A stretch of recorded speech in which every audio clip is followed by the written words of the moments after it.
sa vám hlásime z Bratislavského národného tenisového centra. Fed-cupové stretnutie prvého kola druhej svetovej skupiny medzi Slovenskom a Belgickom je už rozhodnuté. Slovenské reprezentantky vedú 3-0 a zabezpečili si už účasť v baráži o prvú svetovú skupinu, teda o postup do najelitnejšej osmičky svetových ženských tenisových tímov. Baráž sa bude hrať 25. až 26. apríla. Na štvrtý zápas nominoval kapitán slovenského tímu, ako ste už počuli, Lenku Wienerovú, absolútnu debutantku v slovenskom Fed-cupovom tíme. Belgická kapitánka Sabine Appelmansová zmenu neurobila, takže 23-ročná Kirsten Flipkensová nastúpi tak, ako bolo aj v pôvodnom pláne, takže tretia Belgičanka v dnešnom zápase Tamarin Hendlerová, momentálne 298. hráčka sveta, príležitosť nedostane. Lenka Wienerová je momentálne v druhej stovke svetového rebríčka, patrí jej 176. miesto a vzhľadom na posledné veľké zlepšenie a výborné výsledky, predovšetkým na Australian Open v kvalifikácii, dostala šancu vyskúšať si atmosféru v slovenskom Fed-cupovom tíme, čo je určite správne rozhodnutie kapitána. Áno, myslím si, že áno. Väčšinou to tak aj býva. Je to logické vyústenie tohoto stavu, ktorý je. Už je rozhodnuté a ja som veľmi rád, že Lenka nastúpi vo svojom debute.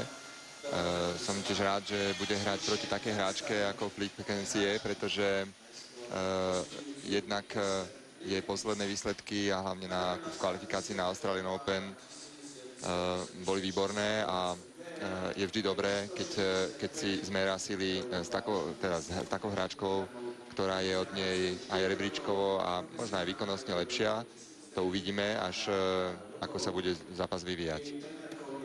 Môžeme si povedať aj, ako sa to vyvíja v ostatných zápasoch, ale ešte predtým si pozrieme vizitku Kirsten Flipkensovej, 23-ročná rodáčka z Chélu, ktorá žije v mestečku Mol. 165 cm vysoká, 55 kg vážiaca. Praváčka, momentálne 94. hráčka svetového rebríčka, čo je jej zatiaľ maximum, ktoré dosiahla v ženskom tenise táto bývalá juniorská svetová jednotka z roku 2004. Nastupuje na svoj jubilejný 20. zápas v pohári federácie. Jej bilancia je 5-14, vo dvojhre 5-10, tú 10. prehru utrpela včera s Dominikou Cibulkovou, ale určite to bolo z jej strany vynikajúce vystúpenie a svetovú 18. Dominiku Cibulkovú predovšetkým v tom prvom sete poriadne potrápila a nebola ďaleko k tomu, aby prvý set vyhrala. Takže v tomto zápase je Flipkensová rebríčkovou určite favoritkou. Ešte sa pozrieme na Lenku Wienerovú a jej základné údaje. 20-ročná Košičanka, 164 cm vysoká, 56 kg vážiaca. Momentálne je, ako sme už tiež hovorili, 176. v singlovom rebríčku, 432. v deblovom.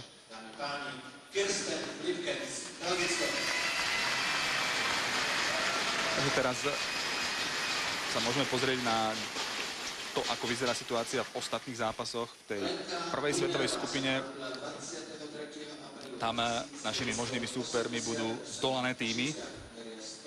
Istotou je, že to už je Čína, ktorá prehráva s Ruskom 0-4.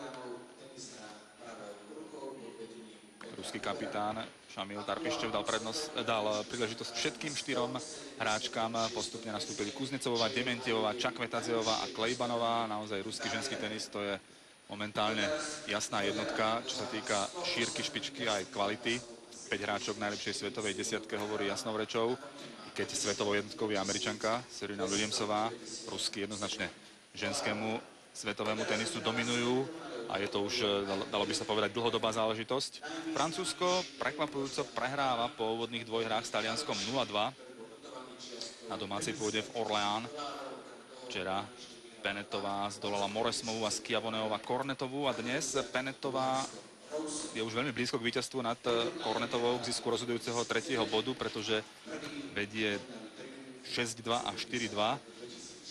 Takže vyzerá to tak, že Francúzsko môže byť takisto našim súperom v baráži, ktorá sa bude hrať 25. až 26. apríla. V zápase Spojené štáty americké Argentina je po prvom dni surprise v Arizone stav 1-1. Krejbasová zdolala Chozamiovú a Dulková Udinovú. Američanky v značne oklieštenej zostave s Udinovou a Krejbasovou. Tam to bude ešte dramatické dnes večer. Česko vedie so Španielskom 2-1 v Brne, v areáli výstavišťa, kde hrali v Lani aj slovenské hráčky v prvom kole druhej svetovej skupiny a prehrali 2-3. Češky vedú 2-1, keď Kvitová zdolala Suárezovú Navarovú a Jagosterová Benešovú, takže po prvom dni bolo 1-1. Dnes však urobil kapitán Petr Pála zmenu a na miesto Benešovej nominoval Luciu Šafářovú a tá zdolala Suárezovú Navarovú 6-4, 6-3. Čerstvá štvrťfinalistka Australian Open Karla Suárezová Navarová teda prehrala obe dvojhry tak s Kvitovou ako i Šafářovou a v týchto chvíľach sa rozhoduje v zápase medzi Kvitovou a Jagosterovou o tom, či zápas bude rozhodovať po štvorhre, alebo či Češky si zabezpečia účasť v elitnej osmičke už po poslednej dvojhre. Švajčiarsko vedie v tej druhej svetovej skupine, ktorá nás takisto veľmi zaujíma, s Nemeckom zatiaľ 2-1, keď po prvom dni bol stav 1-1. Schneiderová zdolala Grenefeldovú a Lisická Bačinsku. Dnes Schneiderová pridala aj druhý bod, keď Lisickú zdolala 6-7, 7-5, 6-1. Švajčiarky sú teda bližšie k víťazstvu a takisto k možnosti dostať sa do tej baráže. Srbsko vedie po prvom dni s Japonskom 2-0 v hviezdnom zložení. Ivanovičová, Jankovičová. Srbky určite nenechajú nič na náhodu a takisto budú bojovať o elitnú osmičku, kam určite v zostave Ivanovičová a Jankovičová patria. Ukrajina vedie s Izraelom. Ukrajina hrala s Izraelom po prvom 1-1. Takže určite tam ľahký super